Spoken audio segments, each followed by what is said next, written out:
Hello everyone, welcome back to my YouTube channel. I hope everybody is doing great and is also safe. So आज का हमारा जो session है that will be about the Indian Contract Act 1872. अभी हमारे जो पिछले sessions थे उसमें हमने डिस्कस किया था लॉ के बारे में. What is the meaning of law? Why is it necessary to study law? Procedure क्या है लॉ बनाने का? ये सारी चीजें कवर की थी.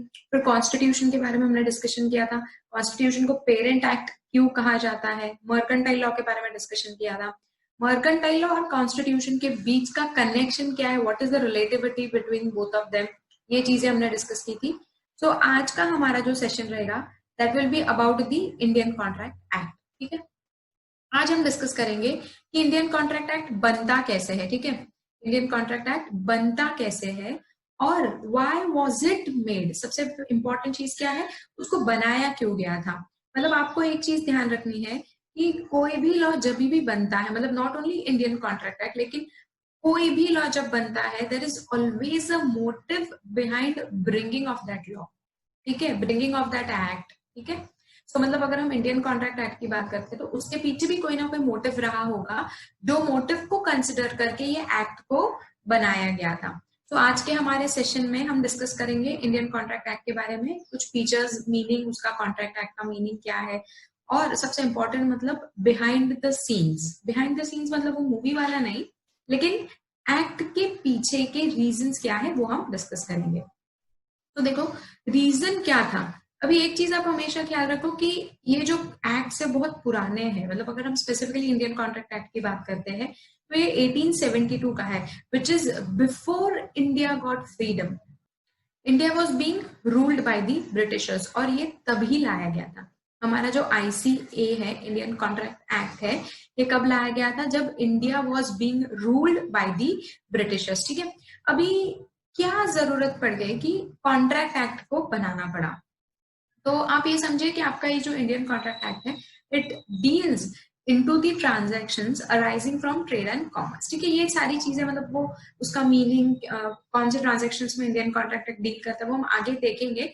But just to know the reason behind the making of IC, you should know that contract act deals in the trade and commerce और उसमें से जो transactions arise होते हैं उसको regulate करता है ICA. So in ancient times, अगर मतलब 1872 बहुत पुराना टाइम है, अगर हम वो टाइम की बात करें तो people were very committed. Committed in sense what, मतलब if they decide to do one thing they use to keep up to that mark. मतलब एक बार अगर मैंने कमिटमेंट कर दी तो मैं अपने आप की भी नहीं सुनता, राइट. वैसा वो चीज तभी एप्लीकेबल था. People were very committed for everything which they decided to do.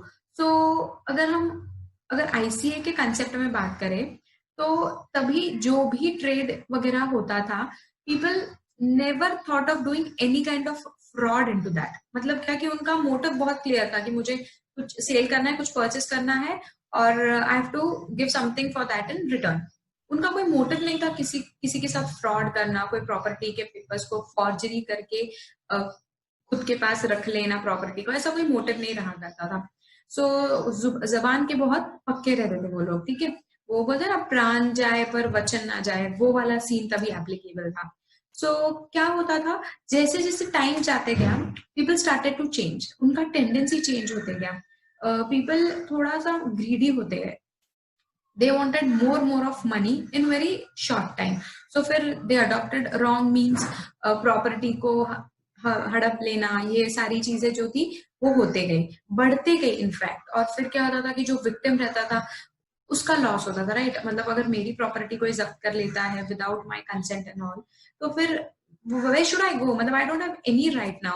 so फिर क्या होता था, ये चीजें गवर्नमेंट ने ऑब्जर्व की कि नहीं, जो विक्टिम है उसका लॉस होता है यार, उसकी प्रॉपर्टी अगर चली जाती है, उसके साथ कुछ गलत चीजें होकर लोग प्रॉपर्टी उसकी सीज कर लेते हैं, तो फिर where that party should go, where that person should go, उसको कैसे कॉम्पेंसेट किया जाए. और फिर जो गलत करता है, जो रॉन्ग डूअर है, उसको क्या पनिशमेंट मिलनी चाहिए, उसके साथ क्या करना चाहिए. तो ये सारी चीजों को एनालाइज किया. फिर उनको लगा कि नहीं, this is the highest time, this is the peak time, we should make one act which will be regulating these kind of transactions. फिर उन्होंने क्या किया, फिर उन्होंने एक एक्सपर्ट्स की कमेटी बिठाई, जिस again the experts made all the things relating to contract act, into that they mentioned all the things की कॉम्पेंसेशन क्या होगा, पेनल्टी कैसे रहेगी, विक्टिम को क्या क्या जस्टिस कैसे दिया जाएगा, रॉन्ग डूअर के साथ क्या क्या करना है, फिर कॉन्ट्रैक्ट बनाते वक्त कौन सी चीजों को आपको ख्याल में रखना है, ये सारी चीजें फिर उसमें मेंशन कर दी गई। और फिर उसके बाद वो आपके पार्लियामेंट में गया। अभी एक चीज आप ख्याल रखना कि though we were being ruled by the Britishers, the parliament was Indian parliament, British parliament नहीं था। ठीक है, सो इंडियन कॉन्ट्रैक्ट एक्ट कौन से पार्लियामेंट में पास हुआ था? It was passed in the Indian parliament, ये आपको हमेशा ख्याल रखना है। ठीक है, सो इंडियन पार्लियामेंट में वो पास हो और उसके बाद we got Indian contract act in the year 1872. So this was the basic reason behind bringing the Indian Contract Act. Okay, अभी अगर हम ICA की बात करते हैं कि what do you mean by ICA, तो देखो सबसे पहली चीज ICA कब आया था? It came on to 1st September 1872. 1st September 1872 से इंडिया में इंडियन कॉन्ट्रैक्ट एक्ट को एप्लीकेबल किया गया। ठीक है, अभी ये क्यों लाया गया था? To regulate the transactions dealing in commerce and business. ठीक है, to regulate the transactions dealing into trade, commerce, industry, business, इन सारों से जो कॉन्ट्रैक्ट अराइज होते थे, ट्रांजैक्शंस अराइज होते थे, उनको डील करने के लिए, उनको रेगुलेट करने के लिए क्या लाया गया? इंडियन कॉन्ट्रैक्ट एक्ट लाया गया। ठीक है, this act is applicable to whole of India except the states of Jammu and Kashmir और it is based on the principles of English common law. अभी इंग्लिश कॉमन लॉ कैसे? सो आप एक चीज ध्यान रखो, मैंने अभी डिस्कस किया कि ये एक्ट कब आया था? When we were being ruled by the Britishers, तब ये एक्ट को लाया गया था। सो फिर हमने क्या किया था? हमने उनके कुछ स्पेसिफिक फीचर्स अडॉप्ट कर लिए थे when we were making ICA. So it is said that it is based on the principles of English common law. ये था बेसिक आइडिया आपके ICA के बारे में। अभी देखो ICA जो था, इंडियन कॉन्ट्रैक्ट एक्ट जो था, बहुत ज्यादा बल्कि था। बल्कि मतलब बहुत ज्यादा सेक्शंस थे उसके अंदर, पर एक नहीं तो बहुत सारी चीजों में वो डील करता था। तो इससे क्या हो रहा था? इससे वर्कलोड बढ़ता था, कंफ्यूजन हो रहा था। मतलब कॉन्ट्रैक्ट से रिलेटेड मैटर्स भी कॉन्ट्रैक्ट में, गुड्स और परचेसिंग से रिलेटेड मैटर्स भी उसी में, पार्टनरशिप हो अगर आपका तो उससे रिलेटेड मैटर्स भी ICA में। तो फिर बहुत कंफ्यूजन होता था पार्टीज को, पर्सन लोगों को ख्याल में नहीं आता था कि अगर मेरा प्रॉब्लम ये है तो मैं कौन से सेक्शन के अंदर उसको फाइल करूं, कैसे करना है। So what they thought that we should make some separate acts, ICA को थोड़ा सा ना छोटा कर देते हैं। उन्होंने क्या किया? इन द ईयर ऑफ 1930 में उन्होंने एक न्यू एक्ट बनाया, that was the sale of goods act. और उसमें उन्होंने क्या किया? इंडियन कॉन्ट्रैक्ट एक्ट का जो हिस्सा गुड्स से डील करता था ना, गुड्स का सेलिंग, बाइंग, वो सारी चीजों में जो डील करता था, उसको उन्होंने सेल ऑफ गुड्स में डाल दिया। ICA से निकालकर सेल्स ऑफ गुड्स में डाल दिया। तो इससे क्या हुआ कि ICA जो बल्कि था वो थोड़ा सा हल्का हो गया ICA का भार। और फिर वो कहाँ चला गया? एक न्यू एक्ट चला गया। ICA का पूरा पोर्शन कहाँ चला गया? न्यू एक्ट में चला गया, that was the sale of goods act. फिर 1932 में ऐसे ही करके इंडियन पार्टनरशिप एक्ट आया। फिर से इंडियन कॉन्ट्रैक्ट एक्ट के फीचर्स जो पार्टनरशिप में डील करते थे वो सारे उन्होंने कहा डाल दिए? इंडियन पार्टनरशिप एक्ट में डाल दिया। और ऐसे करके आपके दो एक्ट यानी सेल ऑफ गुड्स एक्ट और इंडियन पार्टनरशिप एक्ट आ गए एग्जिस्टेंस में। ठीक है, so the acts which are born out of the Indian Contract Act are the Sale of Goods Act and the Indian Partnership Act. अभी देखो what is the Indian Contract Act? अभी the act which regulates the transactions arising out of trade, commerce and business. सबसे basic काम क्या है Indian contract act का? तो उसको रेगुलेट करना है ऐसे ट्रांजैक्शंस को जो कि डील करते हैं या तो फिर अराइज होते हैं एक ट्रेड की वजह से, एक कॉमर्स में, या तो फिर बिजनेस की वजह से। अभी what do you mean by trade? Selling और बाइंग ऑफ गुड्स वगैरह, वो सारी चीजों में जो डील करता है that is Indian contract act. ठीक है, अभी देखो ये जो होगा दैट विल ऑलवेज बी, मतलब आपके जो भी ट्रांजैक्शंस होंगे there will always be between 2 और मोर पर्संस। ऑब्वियसली दो लोग तो लगेंगे ना, अगर एक बाय करता है तो other party will be selling, एक सेल करता है तो other party will be buying. So there will always be 2 और more parties into the ICA। ठीक है, through an agreement. Through an agreement मतलब क्या? कि हमेशा it is not necessary that it should be in writing, oral agreement भी acceptable है। अभी ये ओरल और रिटर्न अग्रीमेंट क्या है we'll be discussing in further lectures, further sessions, लेकिन आपको ये ख्याल रखना है कि आईसीए कब एप्लीकेबल होगा? जब अग्रीमेंट है तभी ही। और अग्रीमेंट क्या है, ओरल रिटर्न अग्रीमेंट क्या होता है, ये हम आगे के सेशंस में देखेंगे, ठीक है। और ये सारी चीजें कब होती है? For consideration.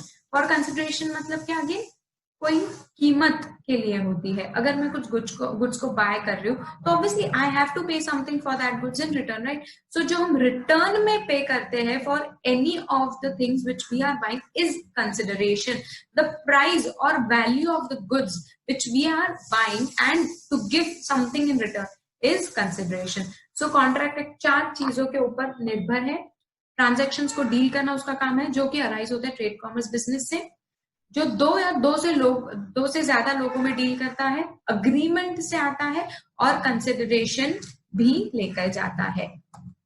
अभी देखो, अगर हम फीचर्स की बात करते हैं, फीचर्स ऑफ आईसीए, तो सबसे पहला फीचर क्या है? It regulates the behaviour of persons who makes contract. इसका मतलब क्या कि बिहेवियर मतलब मेरे पर्सनल बिहेवियर को वो जज नहीं करता है, लेकिन क्या करता है, मैं अगर एक इंसान हूं, मर्केंटाइल पर्सन, ठीक है, हमने देखा था mercantile, mercantile person is the one who deals into mercantile transaction.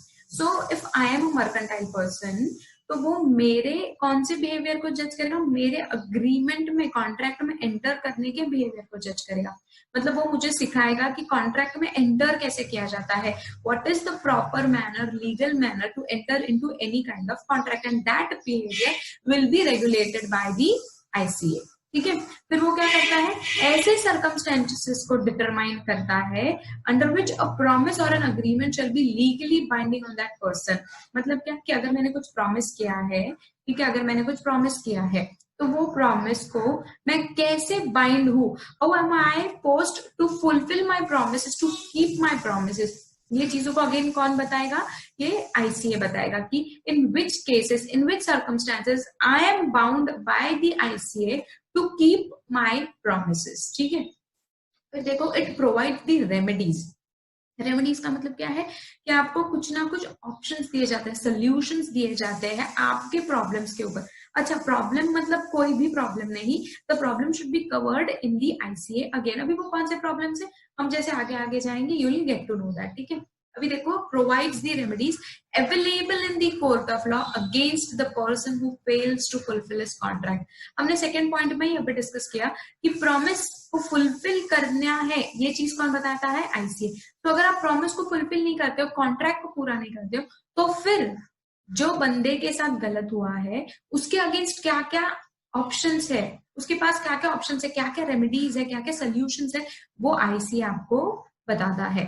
Last point देखो, lays down the general principles of the contract law, thus not a complete और एग्जॉस्टिव लॉ। इसका मतलब क्या कि आपका जो आईसीए है ना, वो एग्जॉस्टिव है, पूरी तरीके से कंप्लीट नहीं है, वो सिर्फ जनरल प्रोविजंस पे बात करता है, मतलब स्पेशल सर्कमस्टेंसेस की बात नहीं कर रहा है, वो सिर्फ बता रहा है कि जनरली ऐसे ऐसे होता है, 2 लोगों में कॉन्ट्रैक्ट बनेगा, 2 लोगों ने साथ में मिलकर कॉन्ट्रैक्ट बनाना है, अग्रीमेंट में आना है, कंसिडरेशन पे करना। So what is this? These are the very general things which the ICA is discussing.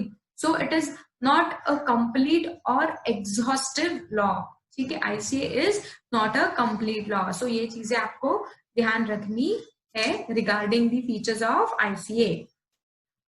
Okay, so this was today's session. We'll conclude here. अगले लेक्चर में हम बात करेंगे ICA के फीचर्स के बारे में, ICA के important essential elements के बारे में.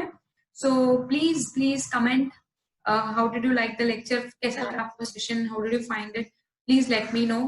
And if you like it, like, share, and subscribe. Thank you for watching.